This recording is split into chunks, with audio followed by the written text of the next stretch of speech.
Alrighty then, good morning, good evening, good afternoon, and welcome, one and all. My name's Michael, I'm the Dead Aussie Gamer, and welcome to Starfinder 2nd Edition, No Place Like Home, our adventure set in the stars of the, well, no, we're not in the Pact World anymore, we are now in the Viscarium Empire, or no, we're not even there, we're in the Vast. Holy crap, we've gone so far. We are in the Vast, in the middle of frickin' nowhere, in space. There's so much nowhere. That could be anywhere, or nowhere. I mean, who knows?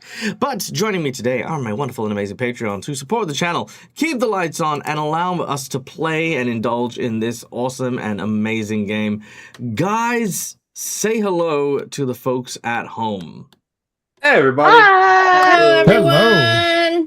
It's so good to see you guys, and I hope that everyone who is here got to celebrate a very, very happy and prosperous 4th of July, for those who do celebrate. For those like myself who don't celebrate, I hope you enjoyed your weekend. I hope whatever you ended up doing was fruitful. It didn't have to be fun, didn't have to be good, didn't have to be bad, but I hope it was fruitful. Matt, did you have a fruitful weekend? It was a fruitful weekend. Nice. What fruit did you enjoy? I think I'd say a banana. Robust and nice. Full of potassium. rather helpful. Nice. Yeah. Like that. Beautiful. Well done. Well, of course, the only thing that we, because did you say banana because now you're just lodging Captain Simeon and the Space Monkeys into my brain because of our conversation earlier? I'm not going to lie, it probably might have. Or was it because we were talking about that banana's just stuck in your head? No, not at all. By the way, we were talking about this earlier on about a very old TV show called Captain Simeon and the Space Monkeys. So yeah, great show. I really enjoyed it. I think it should still hold water nowadays, but also we were talking about how it might not. So watch at your own risk. All right, now. We are here for some Starfinder. What does that mean? We are going to be playing a role-playing game where my players will be taking on the titular roles of their characters. Crazy, right? And I will be the Game Master, which will be running the story, the encounters, all of the objectives, and all of the stuff that's involved with game mastering. You are the audience. Welcome. You watch and you enjoy and you indulge. And if you enjoy what you indulge, then you support my channel. That's, how we work. Whether you're watching, whether you're donating, whether you're throwing subscriptions, whatever it is, it matters, How do I begin these? Sponsors. I have sponsors, don't I? So these are the guys that we use to make the shows look as good as they do. Honestly, without them, our show would look... Okay, I'm going to be a little mean. I think a lot of other, Twitch streamers and stuff that do live plays, I think they look like shit. I think they do. I think they're just a bunch of people on webcams, and I don't think they put much effort into their appearances and stuff like that, and that is fine. It's fine, but it's shit. I've spent this week watching a lot of different shows just to basically go, hey, who could I reach out to maybe raid into? Who could I do stuff with to maybe if I get invited to a charity stream, who could I do things? I was looking at this and I looked at a lot of stuff and I was like, man, this looks really bad. This looks awful. I watched it for 10 minutes and I was just like, oh man, I want to go back to my channel. But yes, there you go. As someone who does streaming on TTRPGs, I do also set your games at a higher standard. Oh, thank you. I appreciate that. Visually. Yeah. And as you'll notice, I didn't go to Matt's stream during the week. That was because he's not one of the shit ones. You should go check out Matt's stream, actually. Matt's stream's a lot of fun. Matt, more than anything, is a very welcoming GM and host for his channel. And, he definitely makes, every time you show up there, it makes you feel like you're at home. And if it's not him that does it, it's definitely Jazz that does it. So, yeah, go check out Matt's channel. Matt's channel's great. Can we get a shout out? Thank you, Schoolie. Already ahead of me. Fucking this guy. All right. Anyway. Now, listen here, you guys. We are going to talk about our sponsors. We have Hero Forge for the wonderful art you can see on screen here. All of these character tokens are made using a 3D model making software that allows you to not only design characters, but also have them 3D printed and shipped to you all around the world. Ba-bam! Characters such as this handsome devil here can be yours to play at your own personal table at home. Or if you want to, you can subscribe to them and you can make your tokens like I do. There's always new stuff there, always new stuff available available. So, go check those out. Then, of course, we have Fantasy Grounds for our VTT of choice, which is, of course, behind me there. All of our maps, all of our tokens, all of our characters, all of them come into our adventures thusly via this, and it allows me to focus on role-playing and managing my game and worry about things like the rules balancing and the dice rolling a lot less. So all the calculations, all of that stuff is done in Fantasy Grounds. Then we have Sirenscape for the beautiful sound effects you will hear over the course of the game, all of the ambient music, all of the soundtracks for battle and stuff like that. All of that is done using a soundboard called Sirenscape. So go check those out because every epic game deserves to sound epic as well. So yeah, there you go. Next up, we have our lovely group of players who take on the role of the characters that are embarking on this adventure. We have Captain Gareth, a Solarian human who is on the run from his past as he is attempting his hardest to drive the crew of the Morning Phoenix towards newer and greater pastures. Currently working for Mr. Glass, an enigmatic figure, in order to try and acquire something known as the Vault from deep within a derelict ship. The current mission is proving to be a little bit more tricky than originally anticipated, in no small thanks to one of the other party members, who we will get to at some point or another. We then have, taken the role of our medical officer aboard the ship, is Elowin, a human who is raised on the Idara, a Kasathan home vessel, kind of like a planet for those without a planet. The Kasathans raised Elowin in their ways, including teaching them the monastic practices of their people. And one of these such rituals is, of course, the Temperance, where one would travel the universe in order to find and become attuned with their true self, with who there should be as they travel the universe. And Elowin is presently upon their temperance and is learning so much about themselves, about the crew, about clones. There's just so many things. And this is played by our dear friend Cass. Wait, did I say Gareth was played by Steve? I totally didn't. Steve, nope. You played Steve. Gareth is played by Steve. That's Steve. Look at him. Give him a wave. There you go. And Elowin, that's played by Cass. That's Cass. Look at her. Hey. Hi, Cass. Hi. There you go. Hi. Yeah, there it is.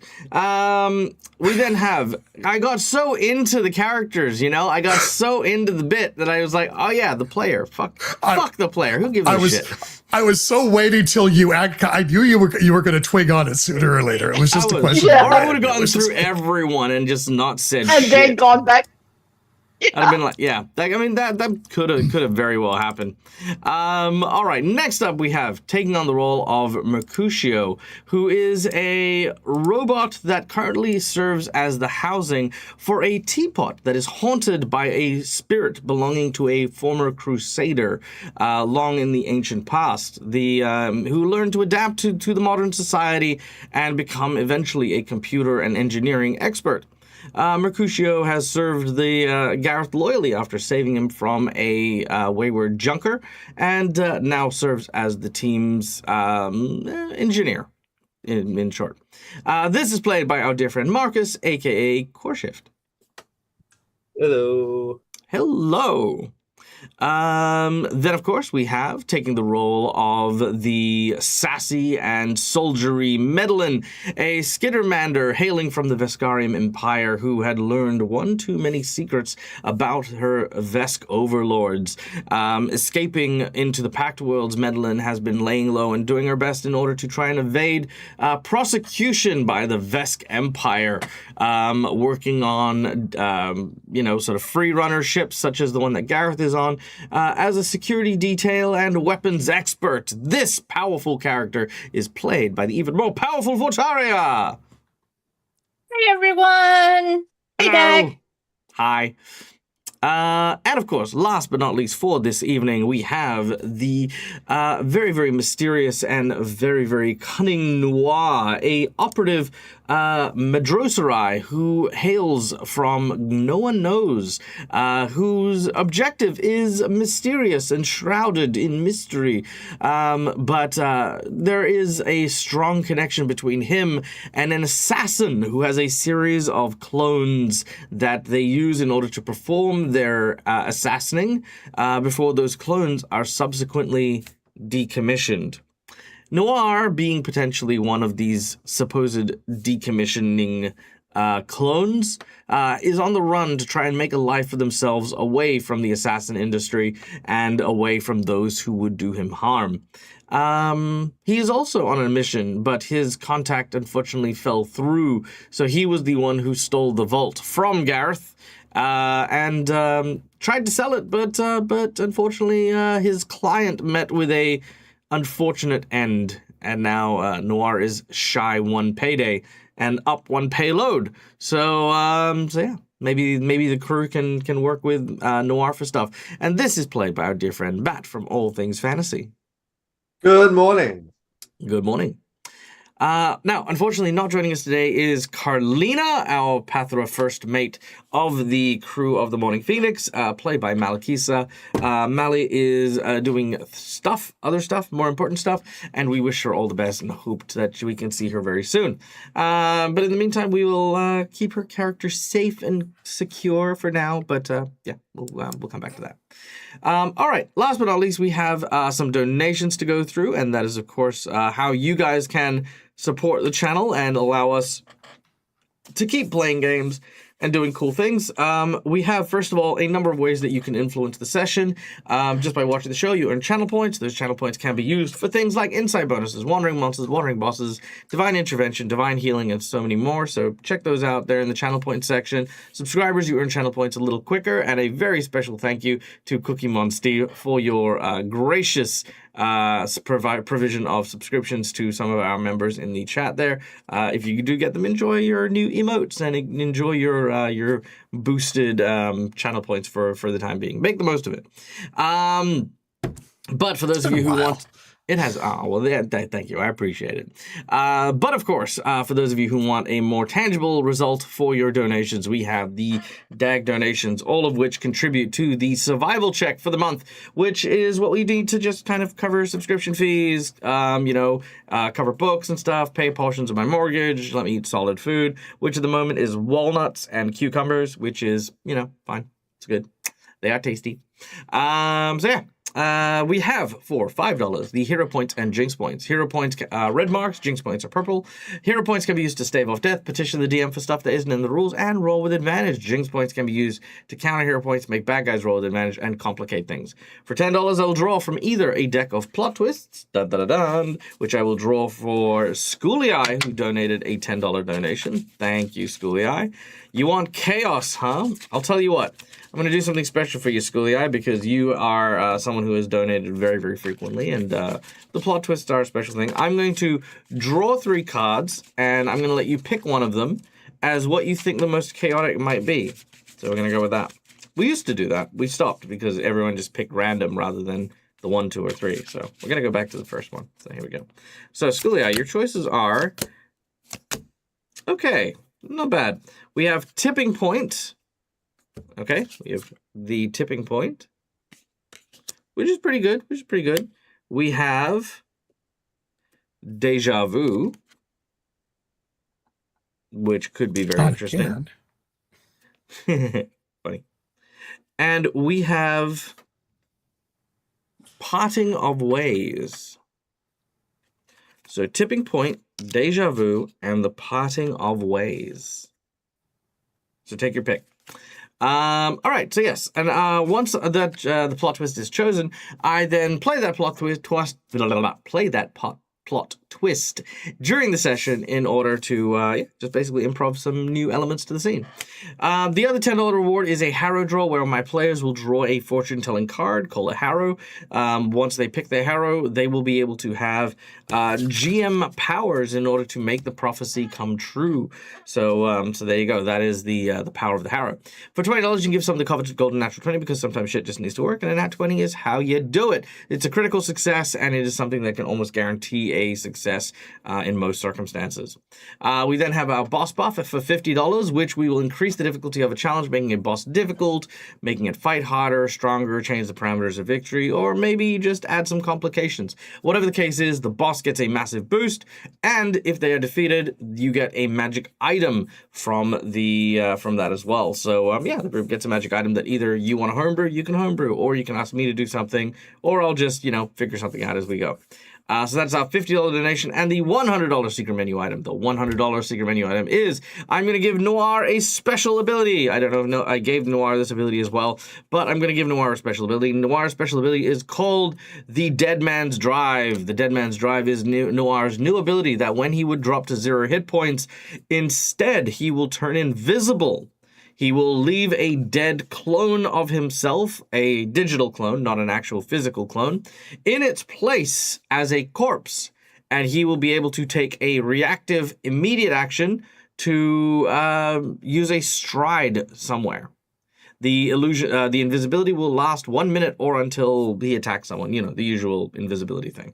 But yes, this is called the Dead Man's Drive, and it will be installed into Noir's armor post haste. So yeah, that is our secret menu item for Noir. There you go. All right. Cool. Hydrate. Okay.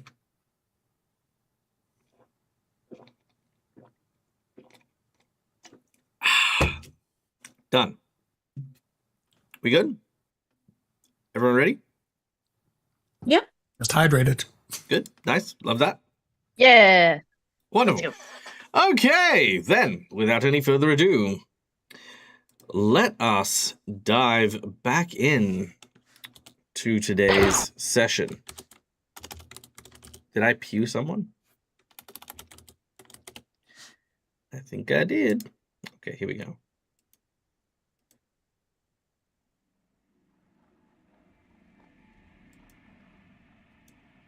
All right. When last we left off, our heroes were on a derelict space station run by Mandy, a cousin to Carlina, who believed that the world had come to an end due to the presence of something he called the worms. He believed that creatures had all but snuffed out the stars in the sky, making it so that no one and nothing would have existed. Yep, I got the parting of ways, just confirming. Thank you, IT. Now, as Carlina slowly realized that their cousin was more and more unhinged, our heroes came up with a plan to potentially try to sneak out after they had had a quick meal in order to go and explore some of the outside of the scrapped planet. Planet, not planet, space station. It's kind of like shaped like a planet. Actually, do I have this is the digital space. We'll come back to you in a second. There it is. Yep, there's the planet. So it's like a moon or satellite or whatever. Satellite, that's probably the best way to describe it. It is a scrap satellite. And hopefully find Noir's ship along with the vault that they had been searching for. But as they started to tell Mandy that the universe hadn't been destroyed, that it was still alive and well and it was fine, Mandy began to suspect that our heroes were infected by worms, and the only thing to do with worm is to kill it. So they sealed our heroes in the mess hall, turned on the heat, and waited for them to boil. In a bid to escape, Noir, Gareth, Elwyn, Madeline, and Carlina all began to dismantle the room, taking apart the heating elements and destroying the walls, while Noir and Gareth worked on the door, eventually managing to free themselves. Mercutio, on the other hand, used his ghost walk ability to digitally transform himself into a program and enter into the computer systems to try and remove the security protocols, only finding that the interior of the programs are separated and broken, shattered apart, as all the pieces don't really talk to each other aboard the ship. Connecting an AI, hoping that it can actually help, Mercutio befriended this AI, but not before an evil, malicious program that Mercutio was carrying infected the AI and regained its consciousness. This was, of course, Evelyn, the AI from the Knights of Galarian ship, which had been dormant and quiet in Mercutio for some time after taking over his body on that ship. Once he deleted Mercutio's friend, it was on, and a digital battle had begun in cyberspace, and that is where we are going to return. as the battle ensues, and the terrain is changing. You watch as kind of all these floating platforms kind of create this space around you, covered in lights and glowing energy. Mercutio summoned his allies in order to help him in this battle against Evelyn, who I should probably put on screen. Let's see, where are we at? No place like home. There we go. All right, there she is. But Evelyn decided that this space, this digital space, is actually hers to control, and she managed to take control of Carlina and Gareth, and turn their attention to our group. So yeah, this is currently where we're at. So we're going to resume back in the digital space. And yeah, there you go. That's the thing. Let's get some battle music on, shall we?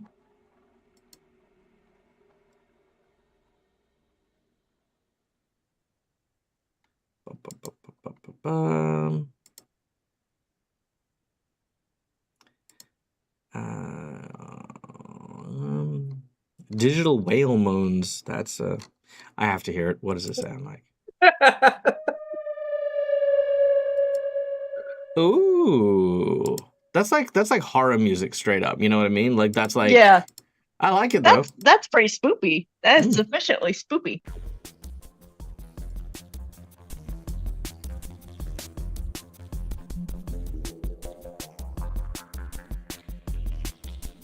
I don't know. That's too upbeat, I think, but I like it.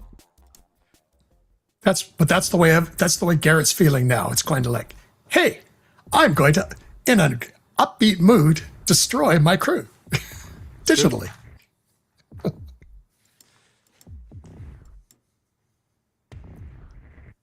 I like this. Okay, cool. All right. Okay, so let us fly into initiative here. Okay, Evelyn is gonna go first.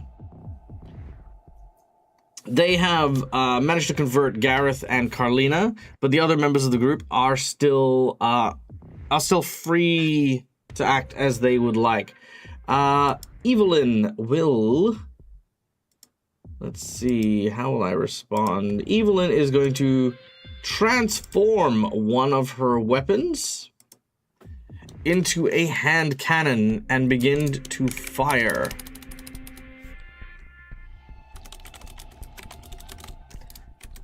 Let's see, here we go.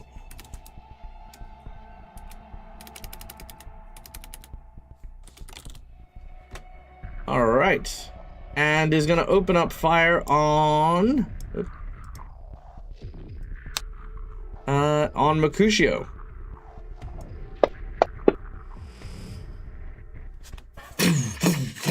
Mercutio, one of the large bolts manages to strike you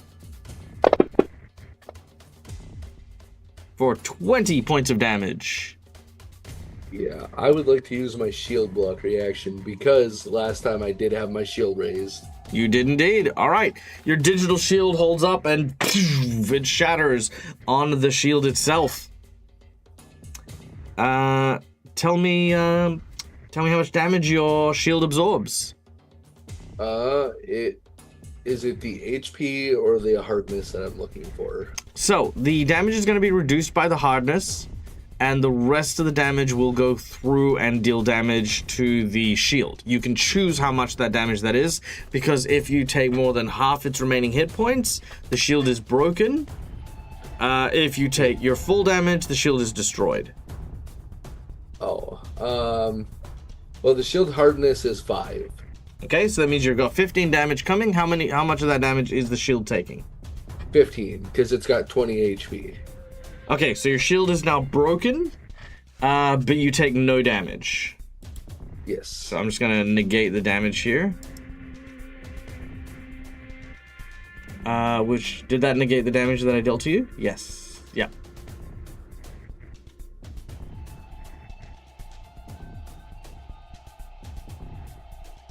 Cool. I don't think so. I think it did, because he only took 6 damage from it before. Yeah, that 6 was because I had temp HP. Oh, But okay, I hold don't on. remember. But Okay, I so don't remember how much I had left. 14. You would have had 14. Yeah. And then 6 healing. You know what? I'll do it this way. Heal 6. Boom. And then I can just do this. Alright, there you go. Alright, so your shield takes that damage. Your shield now has the broken condition. Alright, that is her first action. Second action, she's gonna blast you again. Oof. Alright. That's another successful hit on that one. That's gonna hurt. That is 10 points of damage. Oh, okay. She rolled really well last time, which is why it hurt so much before.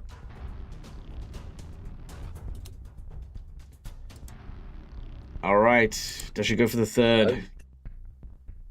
No, because she needed to convert the gun. That's fine. So that's her 2 action. That's a 3 action. Sorry, she is Dunzo. She does look you in the eye and does say, let's see. Resistance is futile. Why don't you surrender? It would be easier if you simply deleted your program.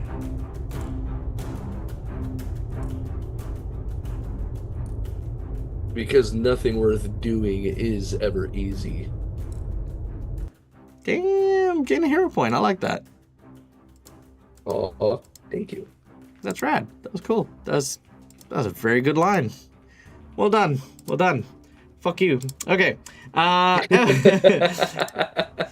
Digital Elwyn, you are up next. All right, cool.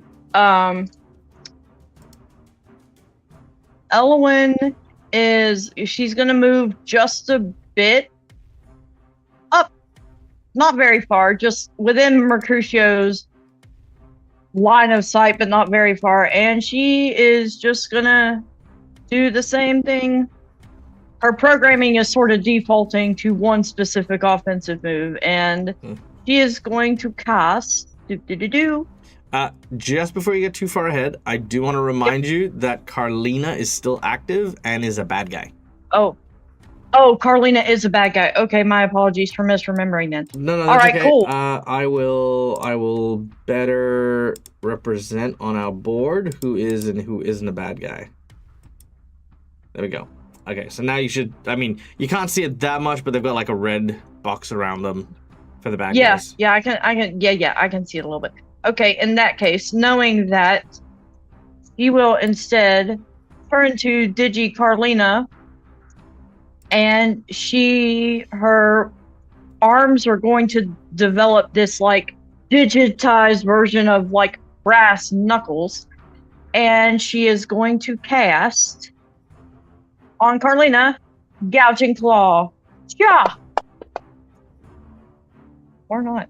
All right, Nope. Very nice. As you create this large claw that swipes at Carlina, Carlina having lots of experience with fighting with claws as a Pathra, she moves backwards, her martial prowess giving her a slight advantage in your melee fight. All right. At this point in time, a digital version of a four-armed figure appears. Yo, Elwyn. I know that I'm just a digital version of you, and the consequences of you being in this space are actually not that, representative of what you're actually going to learn out in the real space, right? Digital space, real space. Digital space, real space. Very separate, very different, very demure, okay? Now listen. When your hit points are really, really low, pro tip, don't go fight the cat with the big hammer, okay? Right? Because regardless of how much martial arts skills you got, right?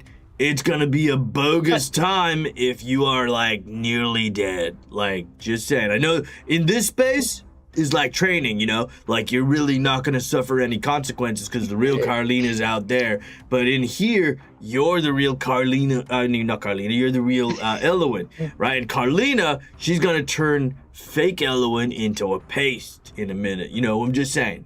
Just putting that out Hey, there. Dag. Okay. Yeah, Mr. Spectral Ghost, Spectral. How the fuck did you double see me? digital Whoa. Wait. Whoa, You're in whoa. my program. Wait, You're in my no, program. And first of all, she is at full health. Look at the box. It is the temporary HP. That is her actual digital health. Whoa. Oh, my bad. I mean, like, I kind of got mixed up here. You know, that's because I'm out there and, like, not in here. Yeah, how the fuck are you in here to begin with? I mean, honestly, right? I'm just that into trying to make sure that Elowen is okay. That's all. You know, like, I mean... So what's happening in here? Is there, like, is this, like, one of those dark web kind of things? Like, what's going on, man? Digital evil bitch. Uh-huh. She's trying to take over my body. I'm trying to stop her. Uh-huh. Right on. That's most uncool. You want me to tell, like, the others what's going on with you, or are you good? I mean, are you even... If you can, that would be great. Yeah, no, I think I can do that. I am, all-powerful four-armed god of machismo, so, like, you know, if it's, like, the most macho thing you could probably do right now, like, yeah, it's definitely within my domain. Yeah, that would be pretty macho of you. Okay, well, hey, Elowen, forget what I just said. You are behaving most excellent. Continue the righteous path. Man, she's laughing at me. Man, I'm just all right, whatever. She is just Data. I mean, she's just... That's fair, man. That's fair. All right. Well, peace out. Good luck with the evil bitch. And you, evil bitch, fuck you. She flips up with, like, 4 fingers. And he disappears. Elowen, in the real world, you don't hear your god of machismo, but you do get a sense of something. Elowen, as you are being escorted out with Carlina and Medlin and Noir and Gareth from the mess hall, you sense that Mercutio's in trouble. Something inside of the programming and something inside of the computers is going not that great. You're not sure how you can help, but you're now aware of this. Okay. In the real world space, can Elowen has Mercutio moved behind us out into Mercutio's out unconscious. of the mess hall? Oh, he's unconscious. Yeah. He pretty much separated his soul and went into the computer and has been unconscious since. But he's not coming back. That's the problem. Oh shoot. Okay.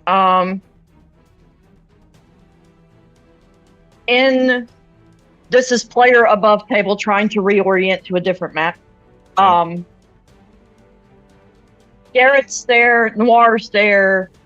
Oh, everyone's there. there. Yeah, Okay. Everyone's there. Just Mercutio's Is mind is unconscious. not there. Okay. In that case, real world Elowen is gonna go, Medlin, do we know what's going on with him? He's normally up by now. And I don't normally deal with tech people very well. Cass, let's try that a little bit more, because what that question does is that opens it up to you don't know anything and you're trying to gain information. I mentioned this to Steve earlier on as well. All of your interactions, we can't just go with trying to gather information for tools. We got to interact with the information we're given. So the information you've been given is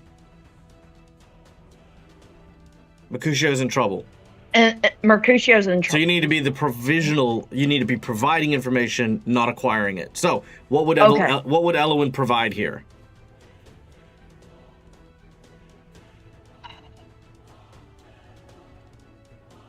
Oh, jeez.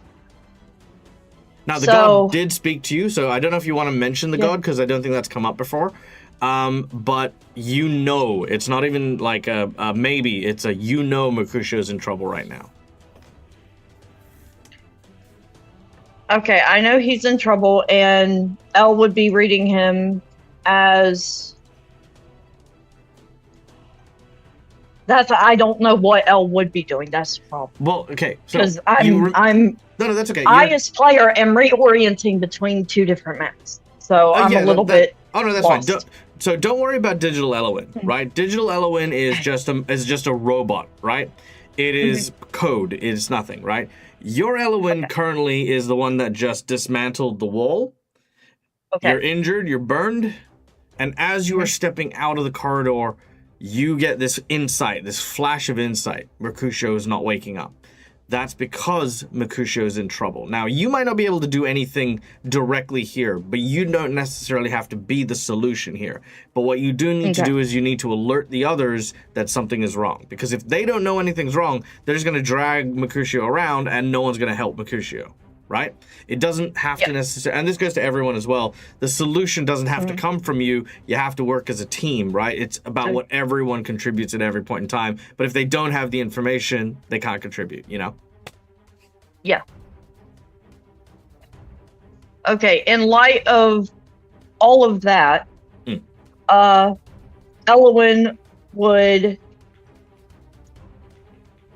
then turn to, because Elowin recently did this augmentation on Medlin and knows that it has some sort of data computer tech inference, he would turn to, Elowin would turn to Medlin and say, Medlin, something's wrong with Mercutio.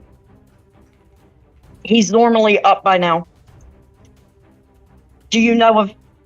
I don't know what to do. 'Cause again, she wouldn't know what to do. She doesn't work with tech. Close. You're nearly there. You need to ask Medlin to do something. Don't say that you don't know what to do and you can't do things, because that's negative thought. We're going to throw that out the window. What do you want Medlin to do? Medlin, you know that augmentation I gave you? Can you use that to check on Mercutio? Yeah, I can try. Am I near Mercutio? Am I? Yeah, 100%. Is this real world or?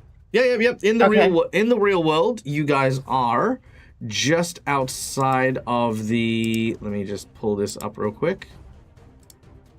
Where is the? I think it's this one. Yeah, there you go. You're just kind of over here-ish. I'm not going to add you guys to the map just yet because it'll take you off the digital one, but you're basically here on the map. So it's just an empty corridor with some twists and turns more than anything else, but there's no one here, and it's just all emergency lights. Okay, so Medlin will use her eye to try to maybe download and inspect any information about Mercutio. Okay. So we're gonna translate this to digital thing. What is your goal? What's your purpose here?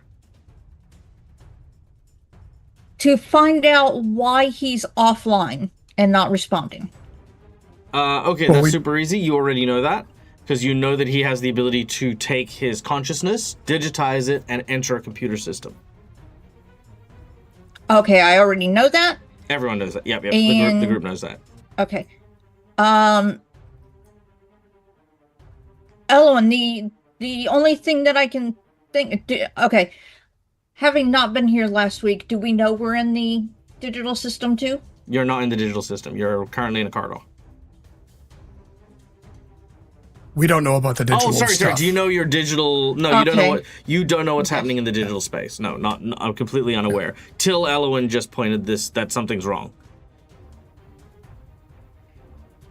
Elowin, without an initial check, I'm guessing that he's put us into the digital world. No. But I can use the eye. Sorry. To clarify, you don't know any of that. You are in a corridor. Mercutio is unconscious. That's all you know. Okay.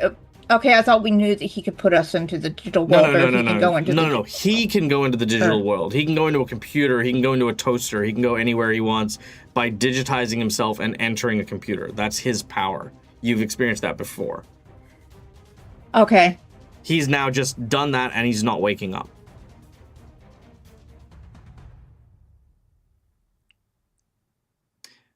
So, would Gareth?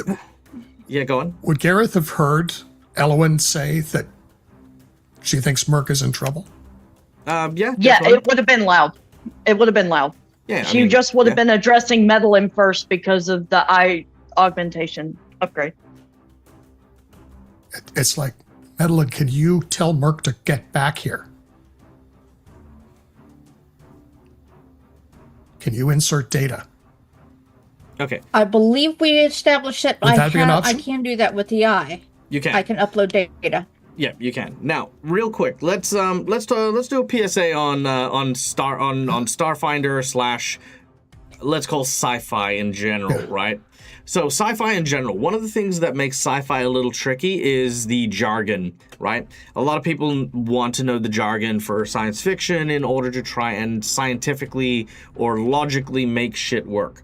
In science fiction, especially science fiction roleplay, it's best to think of technology as magic, right? Replace the word tech with magic. If you want to use something magical, you just say, I'd like to try this. But go for the outcome. Don't try to explain all the steps between. I'll fill in the gaps because that's kind of story stuff. You know, I can do that for you. If you say Medellin wants to try and make contact with Mercutio, great, we'll just do that. And I'll say you hack in using a router system past several firewalls that Mercutio uses to protect his internal systems. I'll need you to make a computing check in order to try and break through them. You break through them, and then now you can talk to Mercutio. For example, I'll come up with the jargon, right? But if you tell me your goals, your objectives, what you'd like to try, it's easy for me to be able to translate that, you know? But if you're going with step-by-step on the jargon stuff, we're never going to get anywhere. So, Gareth has asked if Medellin can communicate with Mercutio to tell him to get out. Medellin, you've said, yes, that's within your capabilities, because absolutely it is. Is that something you want to try? Yes. It is. Fantastic. All right. Make a computing check as you try to get into the system. Computing. Oh, that was mean. That was almost a 20. That was almost a 20. Yeah, that was almost a 20. All right. What level are you guys? 3? 4. 4. Okay. Unfortunately, that is not going to be high enough. So as Medellin, your eye begins to work and go into Mercutio's system, we cut back to the digital space where all of a sudden Evelyn sort of looks up in the air and says, I'm sorry, but this fight does not require an audience. She reaches up and she crushes what looks to be like a digital eye that was like invisible for a moment. And Medellin, a shock goes through the side of your head. You don't take any damage from it, but it does force you back and force you out. You can, however, now tell that there is something malicious keeping you out of Mercutio. So, okay, Medellin grabs her head at the side of her head and say, my eye just got shocked. There's something wrong. There's something bad inside of him that's keeping me out. Gareth and Elwyn, I think you might be the only two that saw this happen when Mercutio put in the USB and transformed into someone else for a short time. Oh, IT guy, we have a reroll, a divine intervention from Medellin. Medellin, can you try that computing check again for me, please? Thank you, IT. Let's see if we get some benefit out of it. Ooh, unfortunately not. The dice say no, but thank you so much for your support. Always great to see, people Thanks, helping IT. out. Yeah.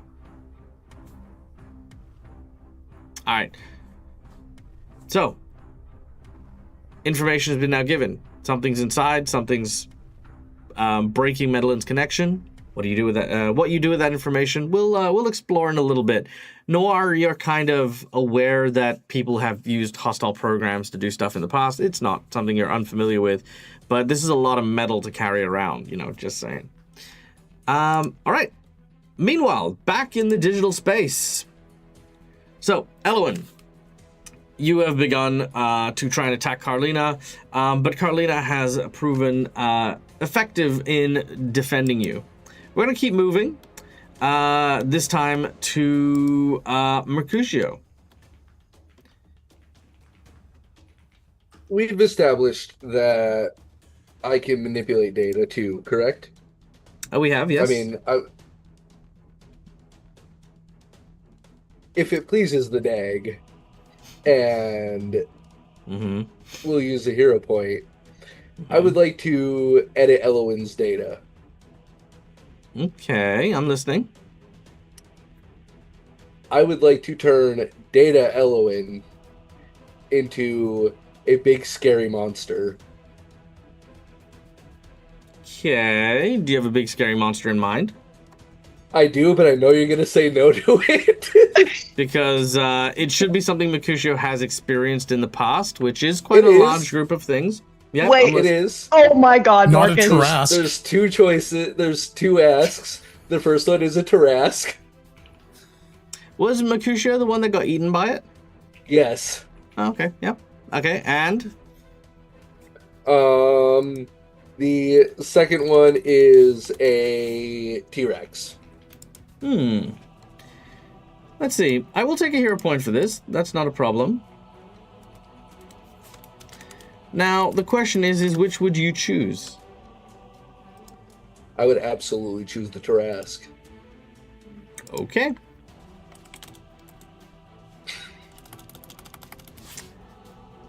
Again, it is something that you are familiar with directly. This is not a this is not something you haven't been encountered as this character. So now the Thank God Tarrasque. Melly's not here. Now the Tarrasque is going to manifest not as a full-blown Tarrasque. I mean, obviously it is going to have the stats of the Tarrasque and stuff, but a virus. A very malicious virus. Mercutio, you have inspiration, which means that you are going to you're going to be, what's the word? Advantage? At advantage for your next d20 roll. Thank you. Okay, Elowin. I'm gonna just okay, so 58. All right, so Elowin, you've transformed into the Tarrasque. You have. There we go. There we go. All right, you are now a giant horned monstrosity. Okay, that's going to take all three of your actions to manifest that, and I'm going to need a computing check here. Okay. Here we go. We got a. Oh no! All right. You do Hero create this point to thing. reroll. Unfortunately, you've already used a hero point on this roll in order to have it. Damn it! He's still got advantage. You do have advantage. Yes, that is Oh, true. I do. Oh, Thanks to IT dude. Okay. 7. Nice. All right, with a success, that's not a problem. Okay. So yes, it is not hostile towards the group.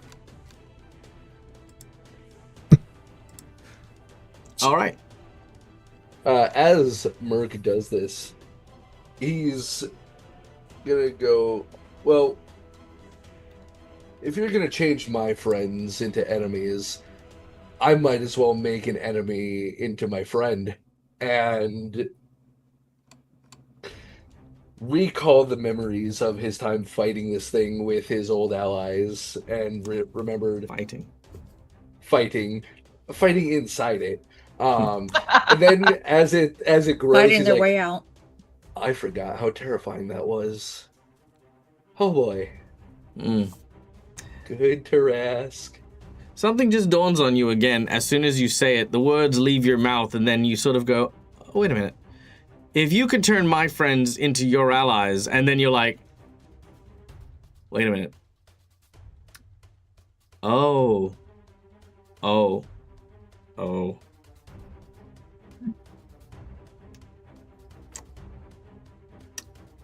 Well, we'll see what happens, but we'll go to Noir next.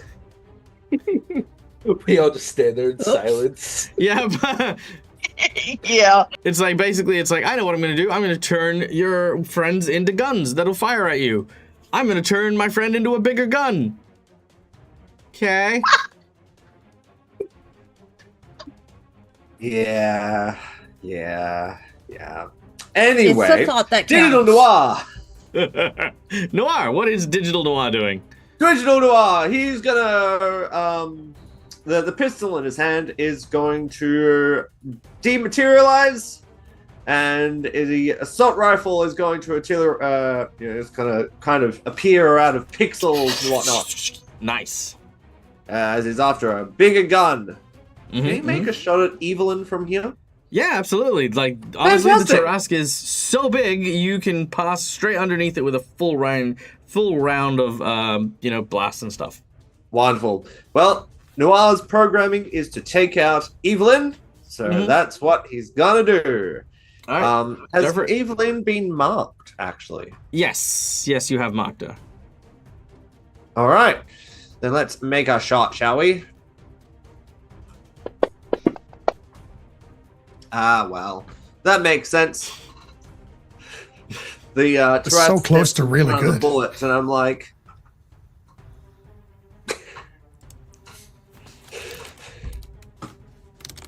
guess he's just gonna make a second shot. Yeah, that makes sense. Bolts, shots go flying. Doesn't make any strikes.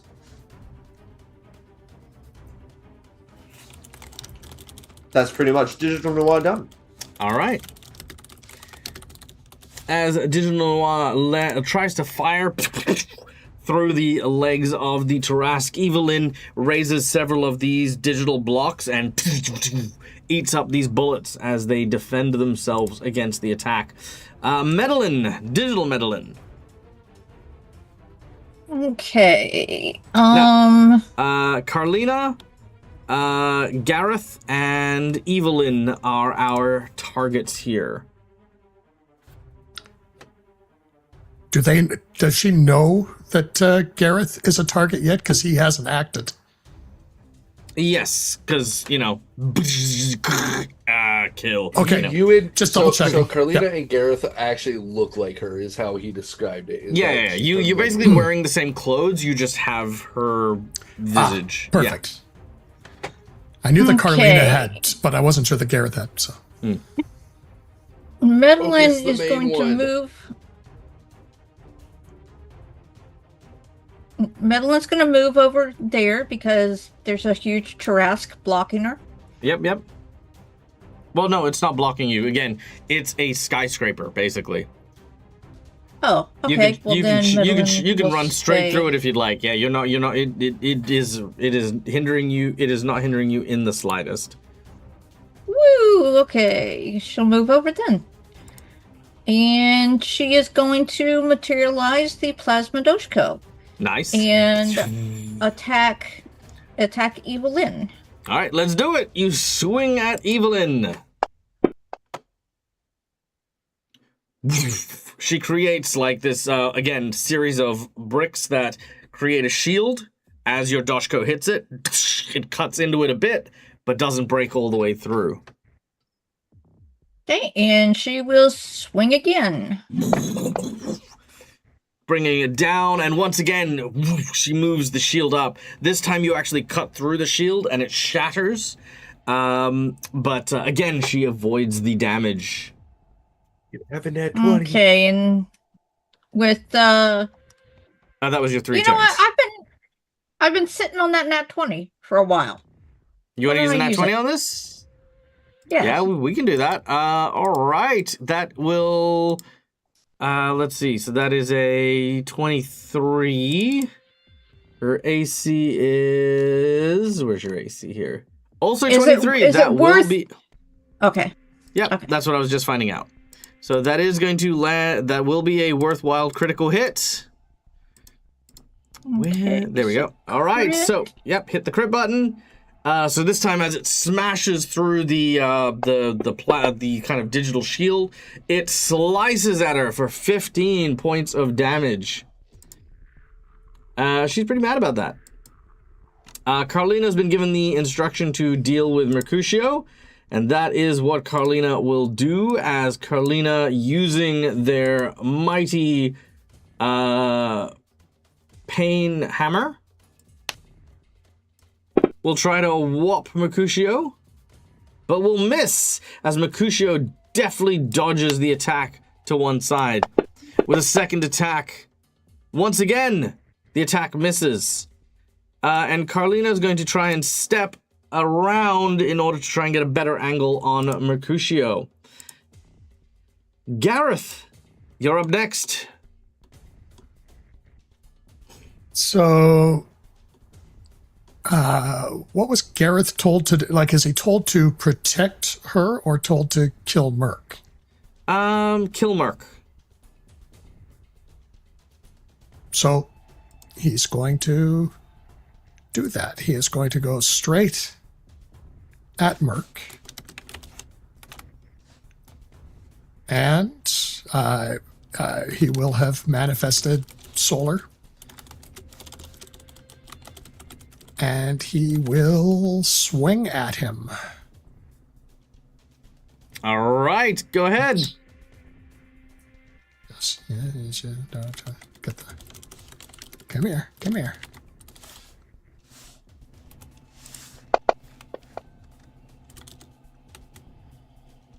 And he will miss.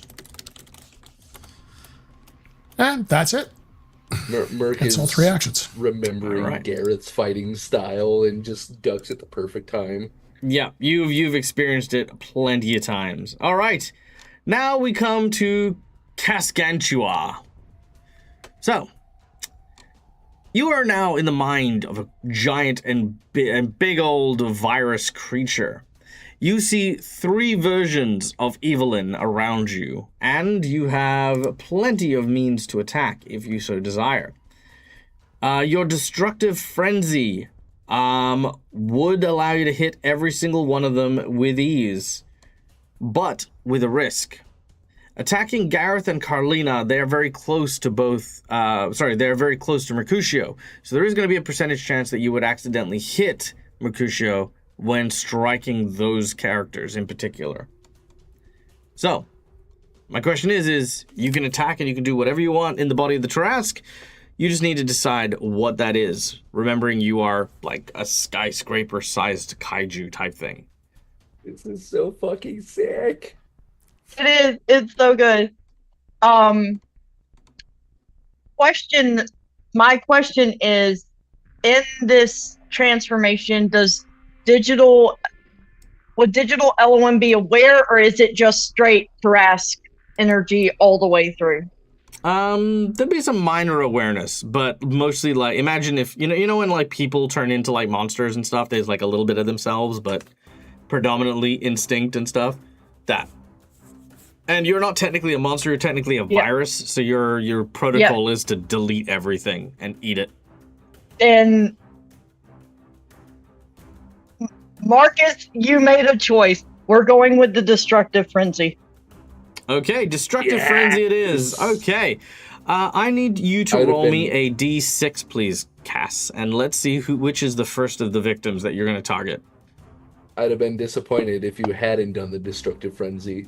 4. Okay, so 1, 2, 3, 4. Gareth, you are up first. Now, do you even want me to roll this? This is just not even... Yes, I want to see it. I want the click-clack. Sure, here is the click-clack. Okay. Plus 45. That hits. Yeah. All right. So, I mean, come on, he's got an AC of 22. So, So I'm also gonna just roll the crit off to one side here because we're pretty confident on what'll happen here. So that is 81 points of damage to Gareth, Digital Gareth. Digital All right. Gareth pops out of existence. Okay, so with that first hit, as the what are you gonna use? Cast claw, bite, tail, spines. What are you gonna use? Foot. You know what? I think a giant kaiju tail sling in honor of Ro and her tail shenanigans. All right, tail goes up and boom, lands hard on Gareth. All right, Elwyn, I need you to roll me a percentage, please.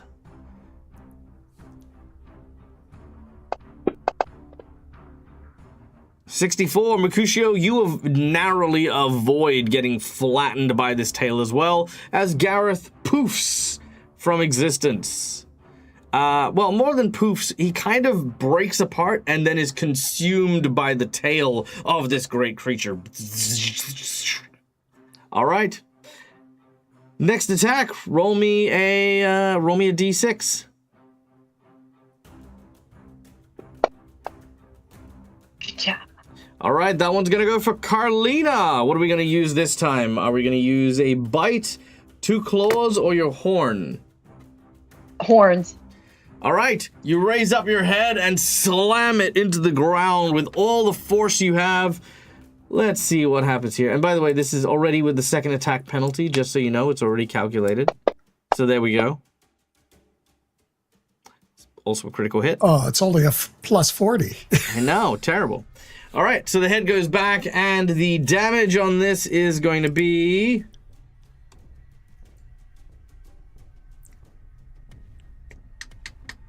Let's see, horns, there we go. All right, another 86 points of damage. Let's see, Carlina has 51 temporary hit points, so that is going to wipe out Digital Carlina. So again, just disappears. And is once again basically consumed by the virus. All right, Mercutio, Elwyn, I need another percentage roll. All right. Ka-cha!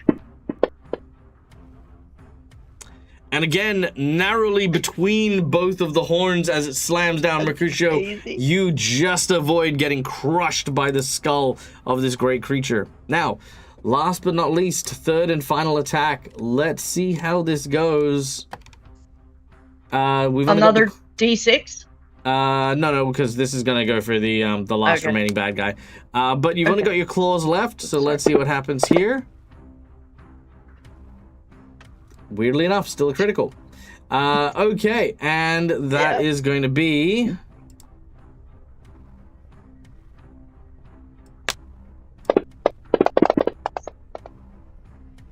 $96 damage. All right. Christ. Okay. With that, and the 96 damage, Evelyn is deleted and subsumed into the virus. Mercutio, you breathe a sigh of relief. It is your turn. Okay.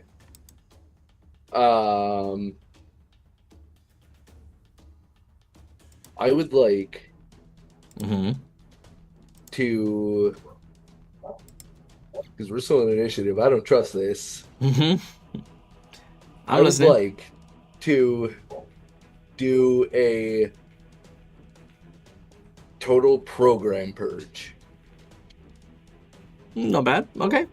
So basically you're trying to purge everything and return to system defaults. Okay. Yes. Make a computing check.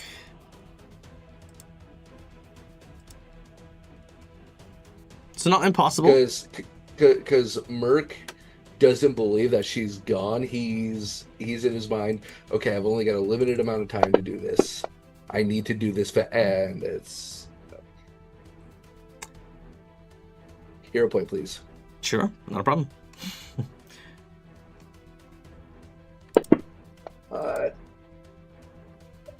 20. Wow. 26 is It's a high DC. a high DC. It is. I mean, you got close. I will say like you did get 28. close, but sadly not high enough. The DC was 29. Oh. All right. That's again still possible, but a very hard DC. All right. As you attempt to try and purge it from the system, your instincts were dead on. You watch as these red circuits begin to enshroud the Tarask Elowin. Right now, she has no hold over you. You can return back to the realm of the living. But you can also choose to stay behind. It's up to you. You watch as the circuits continue to sort of wind up the virus and sort of lock its arms in place. We are getting out. Merc is immediately going to pop out because in his mind, he leaves. She's trapped in this system. Mm-hmm. You open up your hand and you create an exit. You immediately rush through. Medellin, from the real world, once again, you kind of feel that connection. It's weak, but it's there. If you want to help, you may make a computing check to try and help Mercutio get out of the digital space.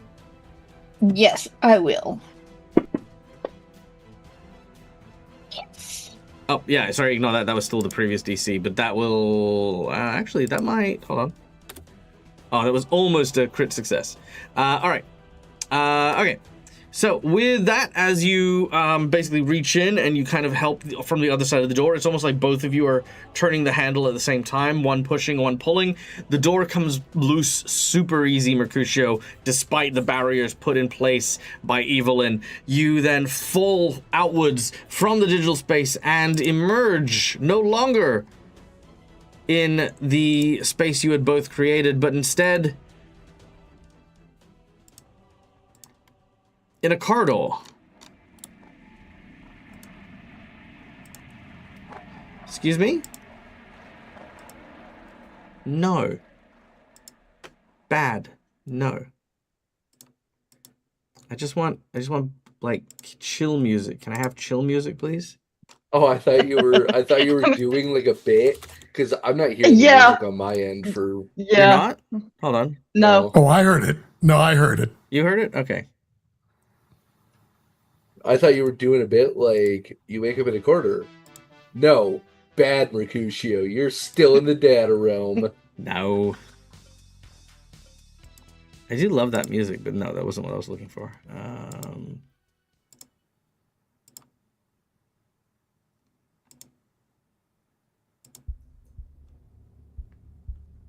What do we got? Something good?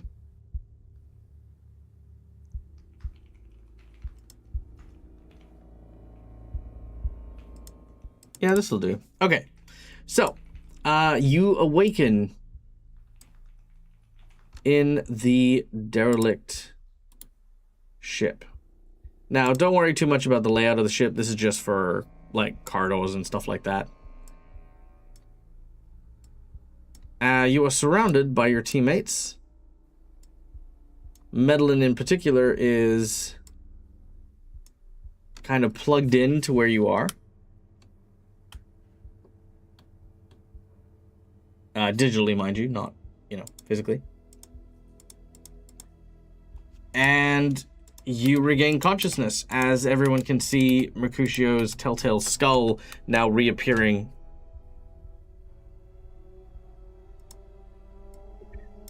Yeah, as soon as Merc is able to see everybody, he's going to immediately stand up and go, "Oh, we need the vault and we need to leave now."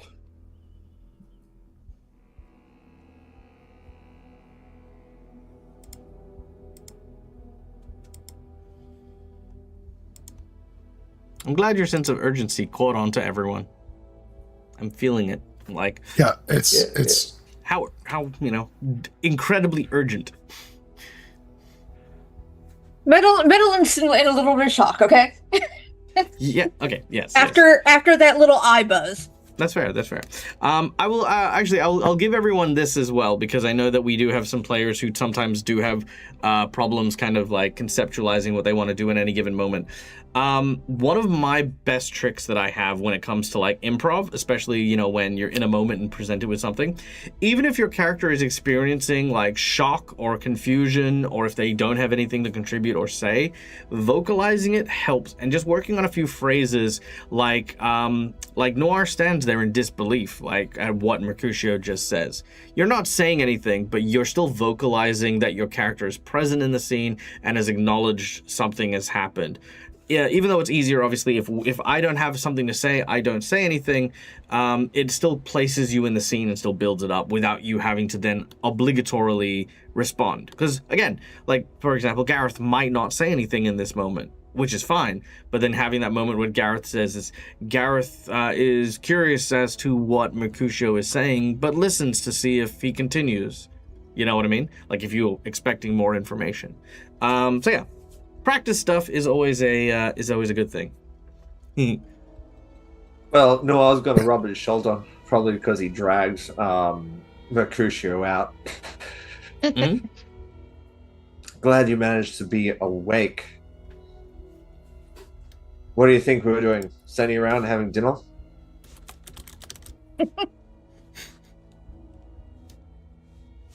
Yeah, I wasn't having a picnic either, okay? I was dealing with the virus from the previous ship. She's in their systems now. She's got a hold of everything. Right. I wonder how that happened. I don't know. I thought she was purged after the last time. When So it was Merc the whole, says, I don't know. She just appeared. Who would have thought? When Merc says, I don't know, Elwyn like sputters, like she's very badly trying to muffle a laugh because it doesn't take that much to put two and two together as to how that happened. Well, to him, he thought that she was gone. Okay. Then you're Yeah, probably right. so- We'll need to find this vault, wherever these people placed it. It's dark. Be careful. Now we got two things to worry about. I don't know how good their systems are. Hopefully they don't have any, good weapons. Gareth turns his flashlight on so he can see what's going on. And, it's like the Merc, you're talking about the Elwyn. What the hell? And Carlina, pat yourself up, please. Do you need help? And then he's going to go back to Merc and go, okay. Noir, do you know if they took the vault from your ship, or is it still in your ship? I have no idea. They dragged me out of my ship before I get here. I don't even know where my ship is. Last I saw it was on the landing bay. It's in the absorption area. We spotted it on the way in. My ship is getting absorbed? It's a recycling plant. Yeah. I'm pretty sure it's Ben. So you don't have a ship anymore. Noir swears. Welcome My to ship. our crew, Noir. My ship! Welcome to our crew, Noir. Noir starts crying. Spent so many credits on that shit! All right. In a quick moment here, just to absorb Gareth's instructions here. Elwyn, you've been instructed to take care of your grievous wounds. Are you going to do so? Yes. All right, very well. But Yeah, she's gonna do it as they're moving. She's not gonna like stop and like get out the whole med kit. She's it's heal and go and try to get a lay of things as she's going. To clarify, you are about as close to death as someone who's been in a car accident. Now, if you believe you can walk and heal yourself, I'm more than happy to allow you to do so, but you are going to have to tell me that you're capable of that. Okay, so urgency from Merc being like, we need to get the fuck off the ship does not equal time for Elowin to sit when she's got well, not uber powerful, but fairly moderately powerful, healing magic that doesn't require a full stop in medkit. Fantastic. All right, spend those resources as you're going, and off you go. Now, like I said, it's just more of a how you're healing yourself that we're just kind of looking at, like part of the whole thing. So, you're laying your hands upon yourself and treating your wounds. You're stopping and pulling out the med kit, however you want to do it. So, as you guys are moving, now you guys are still in the center of the this planetoid. You're not quite sure where it is, but you need to find your way towards where Noir's ship was spotted last. While Elwin is doing some of the healing and stuff like that, you've got nowhere to go. You know what I mean? You're literally, you can walk, but where would you be heading? So, how are you going to find out where exactly it is you want to go? You're in space as well, which means gravity can't be relied on in terms of going up or down. Yeah. Gareth is going to try and calm Expo. It's like, Expo, can you hear us? I don't know. Let me check. I'm running systems diagnostics now. Checking. Hello? Okay. Who is this? This is Expo. What are we doing? We're checking our sound system. Is it working? I don't know. Let me check. Well. Hello? Who's this? This Expo. is Expo. Expo, it's Gareth. Stop. Gareth! My friend, hi, how are you? Can I do something for you? I'm just in the middle of a systems check right now. Okay, the ship that we were tracking on the way in. Ah, yes, the ship belonging to that... He says this over the comms. The ship belonging to that low, live, backstabbing, snake in the grass, slimy eel piece of... Yeah, the guy who's with us right now. Oh! Hi there! I'm Expo, your expositional companion.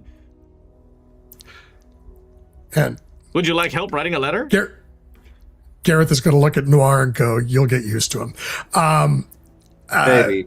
Noir learns his pistol. Yeah. Well, he's not here, so. Expo, can you tell where we are and give us directions to that spaceship, to that ship? Checking, scanning, processing, checking, scanning, processing. Yes, I can indeed. Okay, goodbye. Which way? Which way what? Tell I need to know how to get there so we can get to said ship.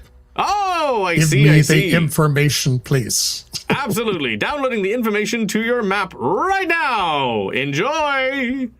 And with that, you couldn't help but just be sing-songy about it as well. As on your HUD, a map now appears as an image. However, it appears to be the same kind of map that you can see on like restaurants that you have to draw the coloring in lines to get yourself out of the maze. It's basically a map of your ship, and you are here, and then this is the direction, and then there's a picture of Noir's ship being squashed into a box on the far end. Great. There's also a picture. There's also a couple of pictures of Expo, with like human hands, kind of pointing in different directions. But the human hands are incredibly detailed. Like they literally look like portrait level hands, but everything else is like a cartoon. Yep. Don't tell me the condition of my ship. Just let me have some hope, okay? That we're going to find it. It's going to be in one piece. The vault's going to be attached to it.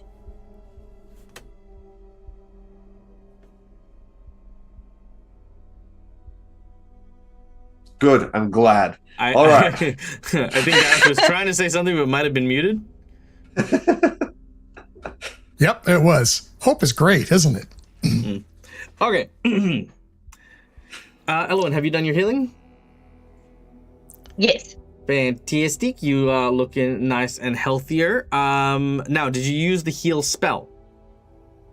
Yes, I used 2 heal spells. Okay, so you are aware that you can use them as a buff to heal everyone in the group if you use 3 actions to do that. Or did you use the second level one and target yourself? It's fine if you did. I'm just so if I can heal Carlina or not.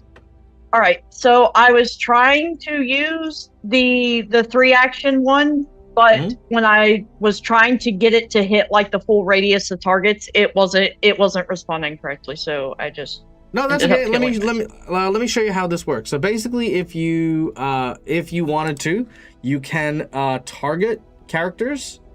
Let me see how to target characters. Because I don't have the player view, so I have like a little crosshair next to your character on the combat tracker. It's like a little crosshair. You can drag those crosshairs onto any number of targets. So, for example, I'm going to now target. Actually, I don't even know if I can. What's the? Hold on. Here we go. Target. Here we go. Target enemies. Target mode. Target mode. There we go. All right. I'm going to target. Say who's injured. Medellin. So Medellin is targeted. I'm going to target Carlina. No, it doesn't target. I don't know. I think I need something to target, to be honest. Oh, wait, there we go. So if I hold down shift, there we go. So then I'm targeting who else? Elowen, Mercutio, yep. And then who else? Gareth is not injured. Noir is injured. Okay, cool. So as you can see, it's now got all these like markings here because I've targeted everyone. And you've healed 12? That looks... Yeah. All right, so I dropped that. Okay, so it didn't work, but that's fine. Oh, it did it? No, I got healed. No, I got healed, but no one else did. Okay, Yeah. interesting. All right, I'll figure it out. But yes, that's effectively what you need to do. You need to target a bunch of stuff. Yep. Yeah. Okay. And Cookie knows how to do that one as well. So yeah. Yeah. Yeah, I can show you that later. Yeah, yes, please. Up in the Thank map. you. It's easiest in the map. Yeah, us. thank you. All right, and then 10 points of healing to everyone, which I think now that brings everyone. So basically, Carlina is only the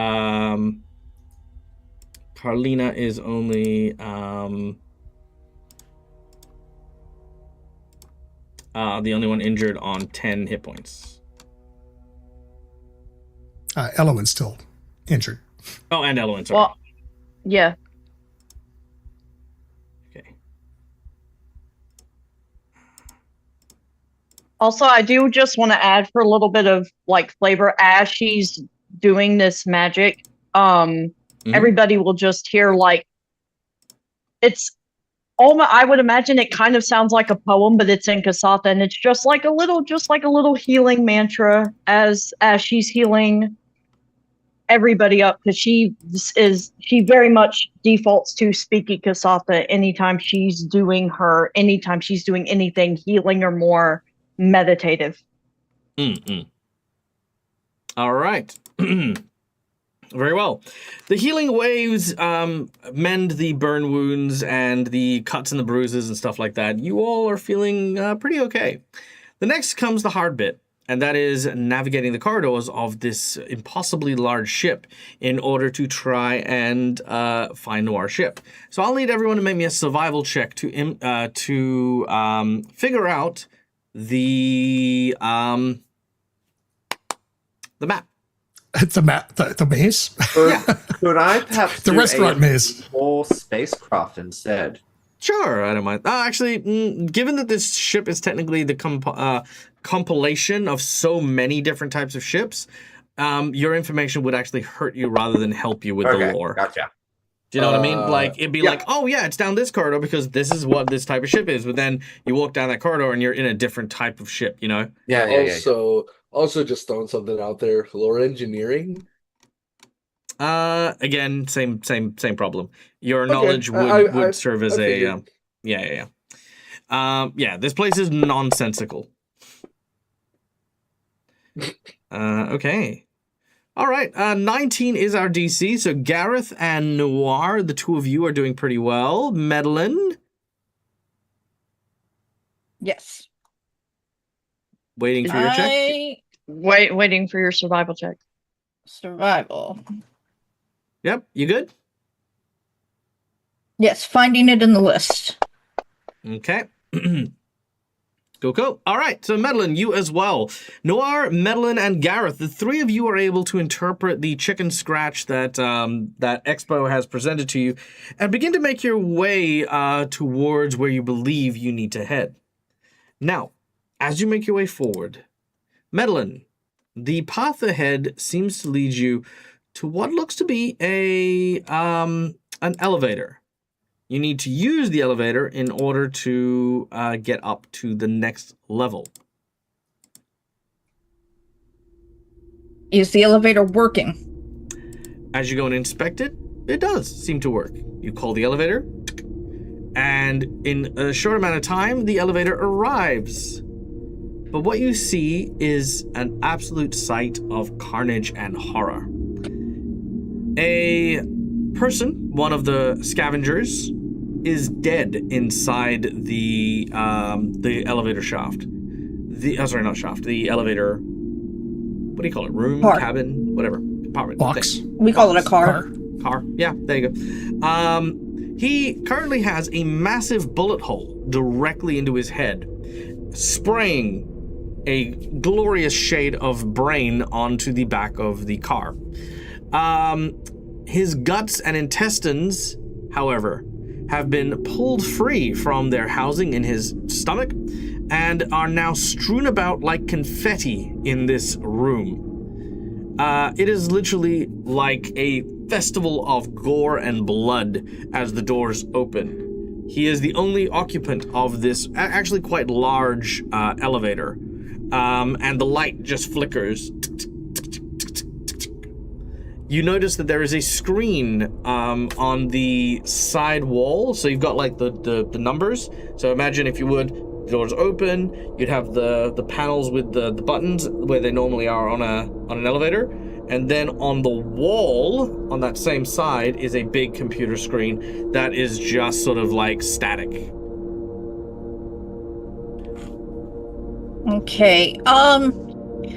Can I access security feeds to see if it was recorded? You may try to, yes, absolutely. Make a computing check to do so. At this point in time, however, while Madeline is doing this, you notice Carlina is nowhere to be seen.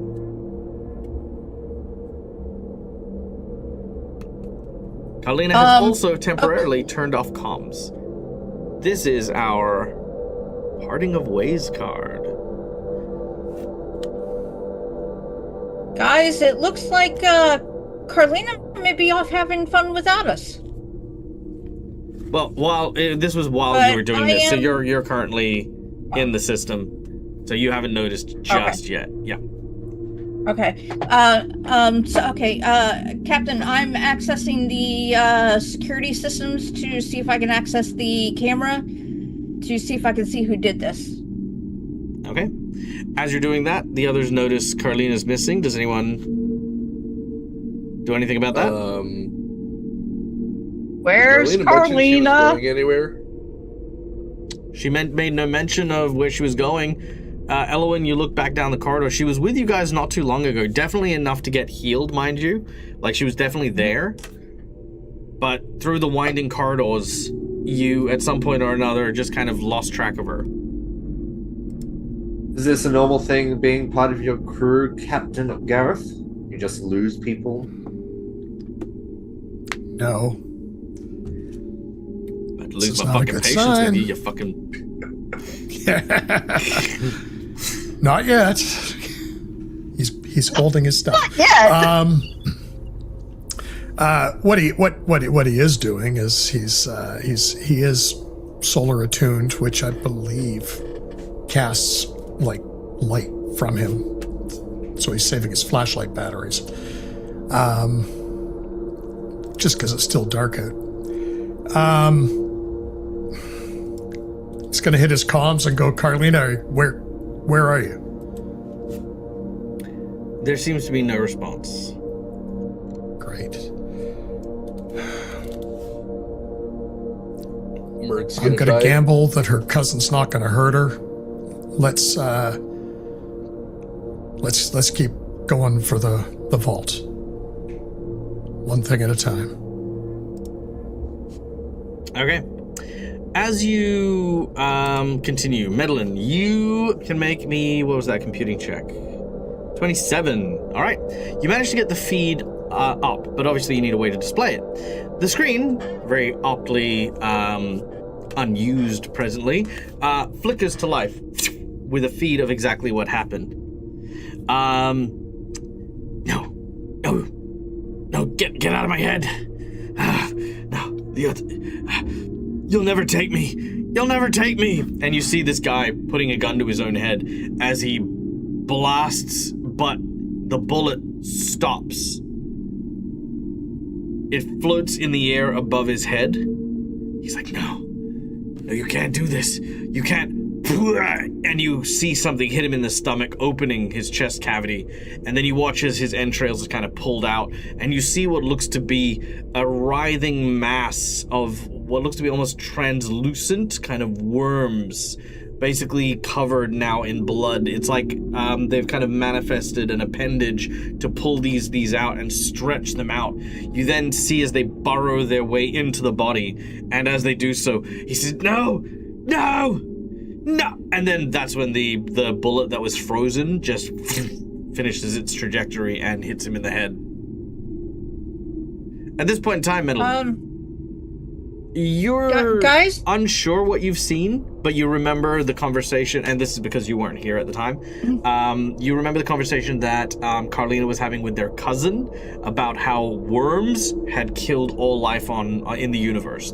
That anyone who's like out there now are the last survivors of the universe. You know that's not true, but it looks like his story about the worms wasn't entirely unfounded. Guys, he got worms, and I'm thinking the worms are telepathic. Or telekinetic. Kind of hero point. Well done. Thank you.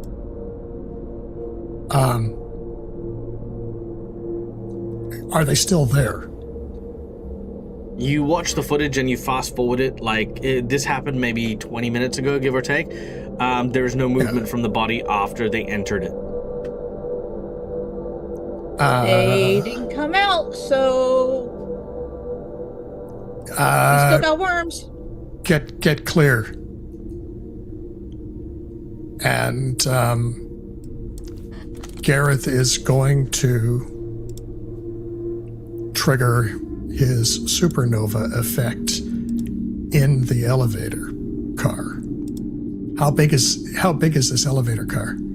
It's about 20 foot. It's quite large. It's for transporting heavy, it's more like a freight elevator rather than a personnel elevator. Okay. And I think you said emanation comes from him, right? Correct. Means you'd have to go in there. So he, or at so least he's- you'd have to go up until your aura is within range. yeah, it's like 15 feet minimum clear. Get back. And he's going to get as close to it as he needs to be to ideally trigger said 4d8 fire damage. All right. As you get close,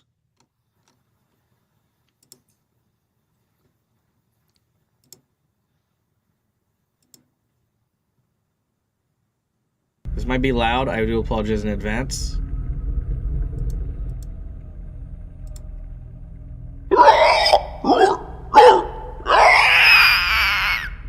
The figure begins to twitch as you get within 15 foot. It starts to move up, and the horror is the intestines you think were just gorishly thrown around have now been fully infested with these worms, and they start to move like tendrilled appendages, trying to basically elevate the body like a marionette string. It hovers over the ground as you, Gareth, begin to gather your flames and boom, explode outwards. Roll the damage if you would, and we'll see if we need initiative here, because they're not very strong, but 16. Ooh, okay. Yeah, you know what? It'll be a do or die flip, which I don't mind just saying that creature will die. It's got 4 hit points left, and I'm not going to go into battle for that. Unless you guys want to just pile on, knowing what Gareth's doing. I mean, if anyone's got fire, spare flamethrowers. Yeah, Noah will take a shot with his roto laser as well. As soon as this thing starts moving, he's like, oh no. Yeah. Back. Yep, easy done. Medlin, you as well? Plasma caster. Yeah. 1d8 fire. Yep, easy done. Mercutio.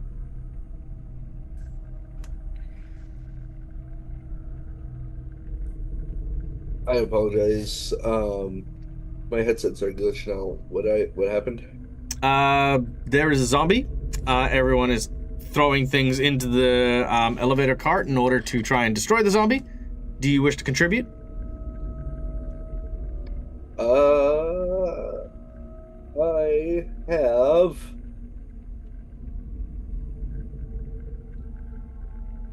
a reusable grenade shell with an incendiary grenade in it. Sure. If you wish to throw a grenade in the elevator. Is Garrett in the elevator though? Like, this is me asking above table, so we're understanding. He is like 5 foot in the elevator. What's the range on your grenade? Wherever I can throw it. No. What's the radius? Like when it explodes? Blast. Oh, No, he was right. When I meant when you're talking about range, you are talking about the distance you throw. Oh. You need to talk about radius. That was on me. I believe the incendiary is 10 foot. Alright, if it's 10 foot, that's fine. Yep. And Elwyn? Yeah, absolutely nauseated in spite of her history, like examining dead bodies and cadavers and things. This is freaking her out. She would cast Freak.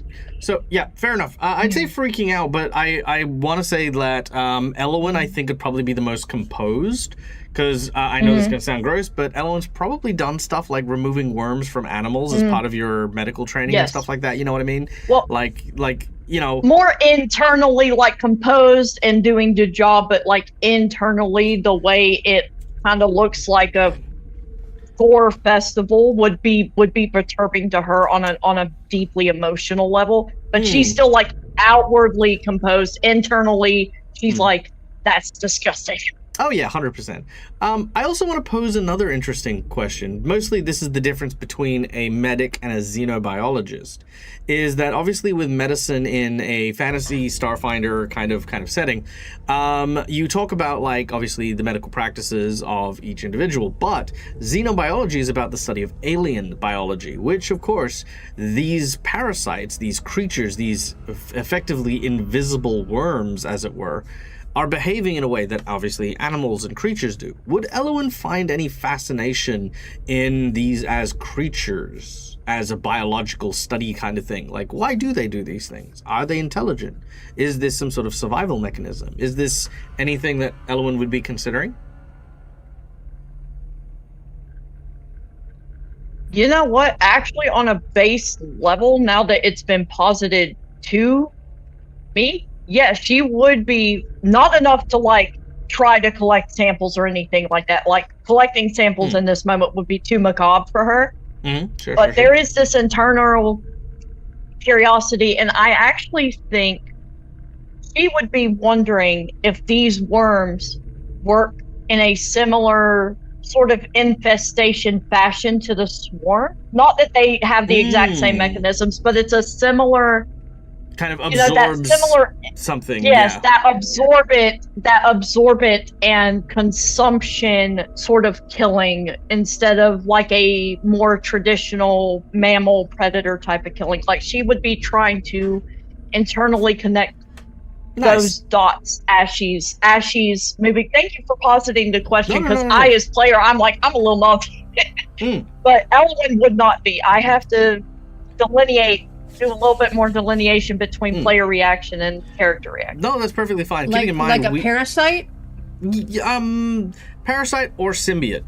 Although, given the death of the host, one would imply parasite more than symbiote. Because symbiote is about mutual benefit and mutual survival, whereas parasitic is where they feed off the host until something. Yes, excellent point. All right. And by the way, don't worry about the delineation and stuff like that. Like I said, stuff like this, I'll try to kind of remember. I won't be able to always, but, you know. All right. You begin to posit this. As that happens, you use your overheat to kind of like assist. As Medellin, you kind of again start launching your plasma casters. Noir, you start launching your rifles, start shooting holes. Mercutio, again, your grenade woof goes in, and as Gareth's explosion basically incinerates this thing, this creature is flamed, and the elevator is pretty robust, so it's relatively unscathed, because all of you did use fire damage for the most part. The creature rides for a few moments before ceasing its movement. Even the tendrils stop moving, and they just sort of sizzle and turn to ash under the power of your team. Yeah, this thing is super dead. This is going to be Nothing else to watch out for.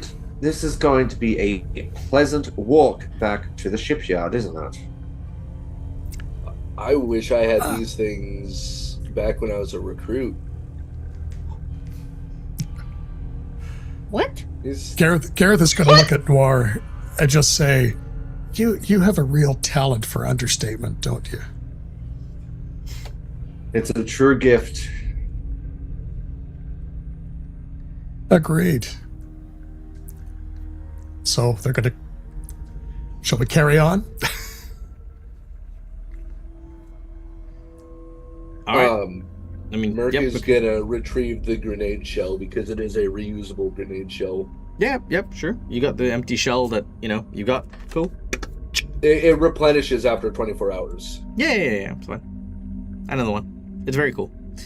It is. All right. You guys stack into the elevator. As you do so, you hear footsteps running in your direction. Do you close the doors? Do you hold the door? What do you do?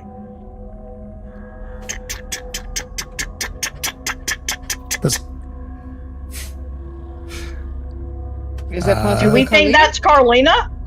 I was gonna say, does it sound like paw steps or boot steps? She wears boots. Make a perception check.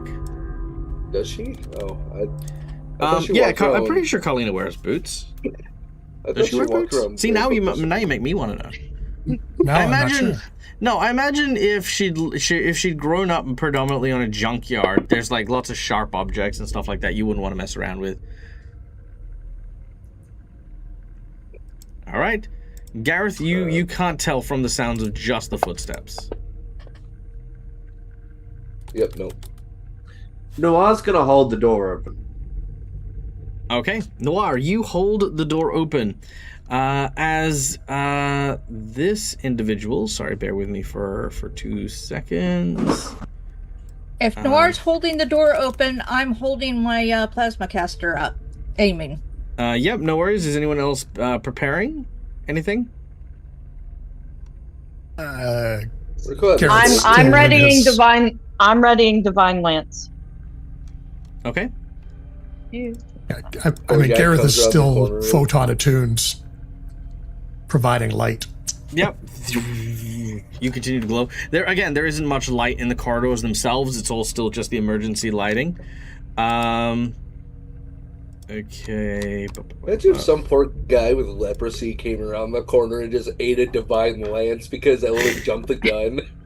Yeah, it's like his nose fell off, so he looks extra zombie-ish. God, don't do that to me. Elwyn would feel like the shittiest person. Don't do that. Elwyn just divine lances him, metal and shoots him. Gareth blasts him, and Merc's like, guys, it's just a leper. Calm down. And they call me the assassin. It's just rude. We didn't do that. That was a what if. That was just going through the teapot's head. Or through the teapot. You can't blame me for things that I haven't actually done yet. Now, once I've done them, absolutely. I mean, you could. You could, but that's just rude. that's just gaslighting on a whole new level. That is true. You guys remember that time you killed an innocent man in my dream? Or is it gaslighting?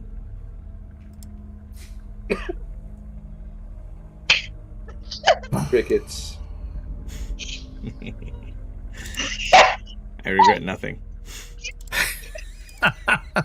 Earlier, I know. and it's You never do. This has been such a good session so far. I really had fun. Gee, I hope something horrible and terrifyingly scarring doesn't occur in the next few seconds. Oh boy. yeah. Oh yeah. Oh boy. All right. Yeah, white man jump scare. White man jump scare. There we go. All right. Let me just put this guy in the right spot. There we go. Okay. This individual that you can see on screen now runs very frantically. Wait! Don't close the door! He is rushing. Clearly one of the junkers that are from the station. These guys did try to seal you in a room and incinerate you. Like, not necessarily directly, but he's one of the guys working for Mandy. Please help! Noel will still keep the door open. Alright. He gets closer and closer. No one's opening fire. You need to vocalize that. No. Not yet. Let him in. Good. There we go. Keep your gun. Yeah. Elle's like, wait. Elle will snatch her magic out of the air and go, wait. I don't. He's one of them, but let's go. He needs help. That's essentially what Elle's trying to say. Yeah. Are you going to leave someone out? Yeah. Yeah. Sorry. Just I need Cass to say this real quick. So are you opting to leave him here and close the door? No. Or say or save him? Let him in and then go is Cool. what I was trying to communicate, and I misspoke. That's my apology. Okay. No, nothing to apologize about. That's why I took that moment, because I figured that's what you were trying to say. So yeah. Okay. He will rush in. Just before he reaches the door, however, something grabs his foot. It is completely invisible. You see absolutely nothing, but his foot levitates off the ground backwards as if something has gotten a hold of it and yanks it. He lifts into the air and uses both hands to kind of grab onto the elevator door as he's sort of holding it, and he starts screaming, "Help! Help!" Inside or outside? Inside! All right. No, are the worms in you? What? No, I want to be inside the elevator. Merc is going to act. We don't see the things grabbing his legs, you said? No, you do not. All you see is one leg. Not even like one leg's kind of dangling, kind of kicking, trying to get free, but he's at a height that his leg can't hit the ground anymore. The other leg is erect outwards back behind him as if something is pulling him. Merc is going to instinctively, he's assuming that something invisible's got him. He's going to swing his sword at the air right by the guy's foot that's being grabbed. Okay, very nice. Without very little resistance, you kind of feel like, I mean, you can probably imagine what it would be like to slice through gummy worms, right? Like, you basically just slice through something that is just this myriad of tendons connected to each other, and they separate. As they do so, his whole body hits the ground hard.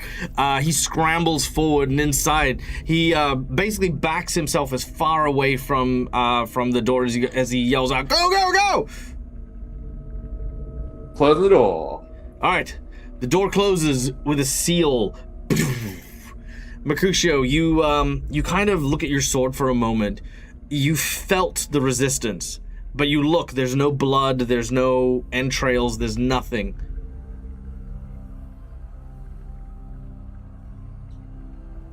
You alright, mate? His heart's racing. He looks around. He's just trying to get into his head that he's in a safe spot at the moment. You can tell, especially Medellin, you've seen this before, when troopers in combat suffer shell shock, basically when something like an explosion or a bomb has happened. You know exactly what this guy needs, and I'm gonna give it to Vitaria. You know what this guy needs to get him out of this. What do you do? Okay, so I'm gonna go up to him and I'm gonna just gently touch him and say, "It's okay. You're safe. Calm down. Tell me what was chasing you." It's the worms. It's the worms, isn't it? Oh, they almost fucking got me. I always thought the others, were just... Could you see them? Could you see them at all? No, you can't see them coming. You just feel them crawling on your skin, digging into you. Fuck! Oh, they got the others. Oh, we were supposed to be others, safe. What others? How many? Look, there's something you gotta know. This ship, these ones, it wasn't always like this. I didn't always... He kind of like angrily kind of tugs at his like clothes and stuff. This isn't me, okay? It's something about the vast. It does something to your brain, changes things. We were on a reconnaissance mission, scouting ship, checking out supposedly habitable planets. We came to this one here. He sort of referring to the planet that the satellite's in orbit of. Fresh water, oxygen, perfect conditions for human life. We thought maybe we finally found it, a place that humans can call home. Oh, but we were wrong. We were so wrong. There were these statues, these murals, writings. No one knew where it was from or what did it. People started behaving strangely, one by one. We thought maybe it was some sort of sickness. Maybe the stress of being out here was getting to people. It was something else. Next thing we know, we're tearing up our own ships, breaking things apart. This is going savage lands completely everywhere. The voices started happening to people, telling them that the end was coming. That's when we found him. The former captain. God, it was a sight. We knew then some sort of parasite was digging its way into the crew, making them act weird, and if it wasn't for Mandy... Since then, we've just been trying to keep things together, survive off what we could, scrap what we could, take what we could. These things were everywhere, and you don't see them coming. You just know that people start acting strange when they get you. God. We thought we kept him out. He then goes back to his kind of muttering. What do we feel about blowing up a whole planet? We don't have the capabilities to blow up a whole planet. That's the conversation. But Medellin, we need to know where that people put the vault. If you want it back, I mean, I'm quite happy to leave and not come back here. No, listen. If you want to destroy this planet, there's a way. The ship, the station, the satellite's current trajectory is maintained by the ship systems. If you can get it to descend on that planet at a freefall, it should have enough munitions and power cores in it to, if not wipe out all life on that planet. At the very least, put a big enough dent in it to make an impact.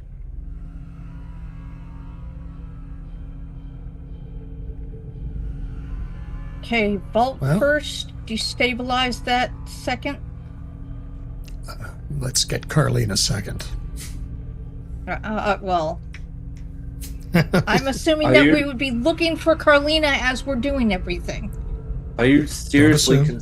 considering destroying an entire planet without knowing what's on it? What's on They've it? already said what's on it. He says what's on it is evil. It's just plain and simple. It's evil. And There's with no that, people. He's already said there's no people, there's worms. true. All right. And with that, we will end today's session, giving you guys a week to kind of talk and chat and decide what is it you would like to do with this planet. Now, as this happens, I'm gonna give Elwyn a moment, because Elwyn is, of course, the medical officer. If you would like to do something medically, now that you are in a safe place and the elevator is ascending.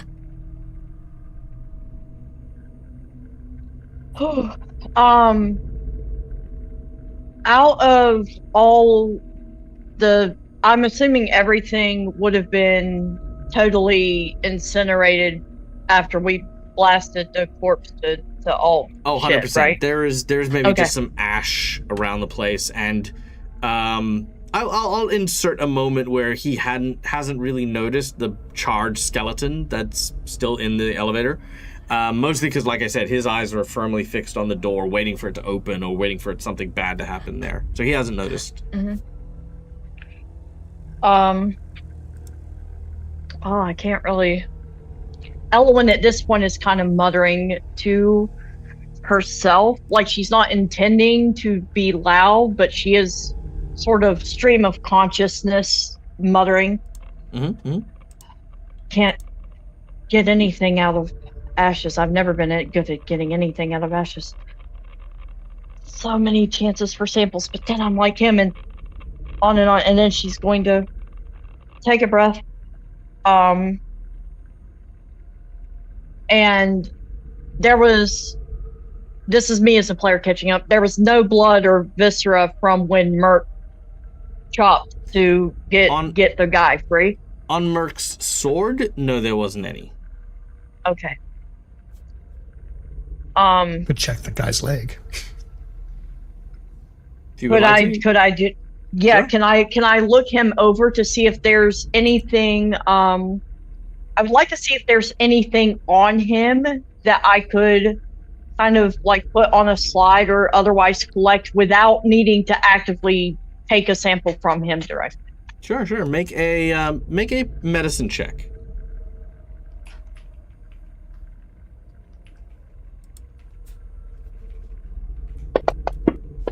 Yeah. It's really good. As you inspect the leg, Elwyn, you notice that he does indeed have a scratch on his leg. It could have been a wound from when he ran past something metal or something sharp. It's a very clean metal blade-edged kind of cut here. It does look accidental. It's a little, like, kind of off-center, matches up with the idea that he bumped into something. But that's when you notice just the very faintest of wriggling just beneath the skin. Not a ton of it, mind you. Like, one kind of like little kind of like it could have been like a, when your vein kind of like pulses a little bit and it's just a little wiggle. It's kind of like that. Now, at this point in time, Elwyn, you could potentially have your sample here. I would like everyone except for Cass to take off their headphones.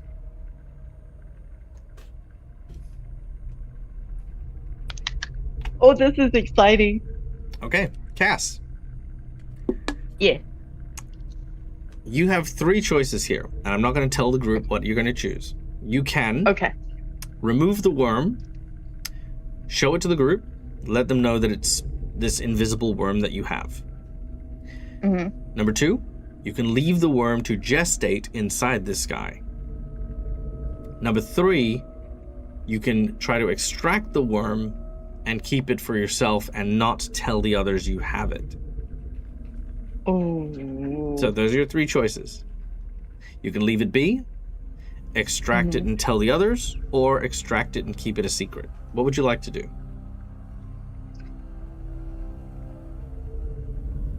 I think. Oh God, this is a hard choice. I want to do one of the 2 extraction options. Can I roll a percentage check Sure. to Would help you like me to roll it facilitate my for you? system? That way it's not on screen? Sure. All right. Sure, that would be great. It might roll anyway because I drove, but Okay, I'm not so going to count that. So have you decided what the result will be? Like low or high? Low, less than 50 or under. I will extract but not tell the others. Anything higher than 50, I'll tell the others. You got a 48. All right. Okay, I'm gonna roll another dice here, and this will be added to your stealth. So what is your stealth check? My stealth is. How do I? How No, do you I? don't need to roll check- it. Oh. You don't need to roll it. Just tell me what it is. Oh, I don't have anything on stealth. So what is it? It's Zero? just where it's. Yeah, it's blank. Just my stealth box is blank. Okay, cool. So that is okay. I've got that. Sweet, easy done. Okay, everyone can put their headphones in.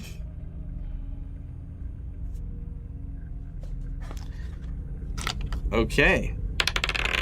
Now, I'm just doing a non-streamed silent roll and just checking everyone's stats real quick before we finish up here. Okay.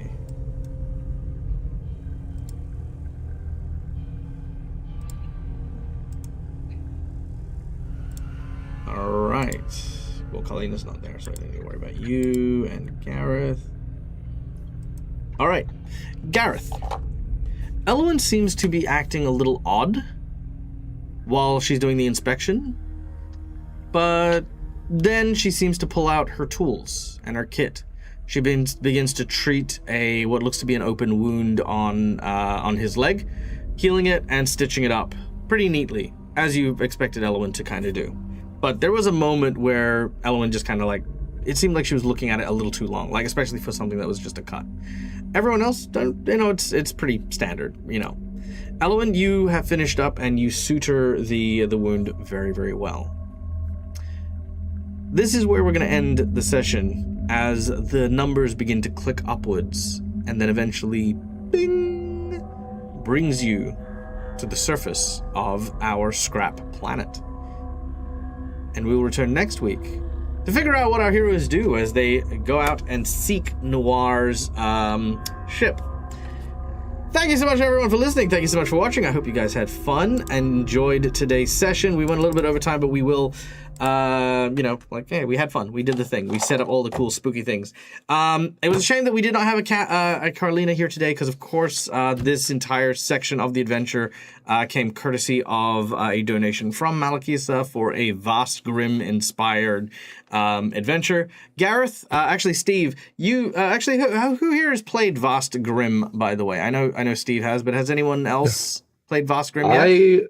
I was actually on one of Mally's streams for Vast Grim once. Nice.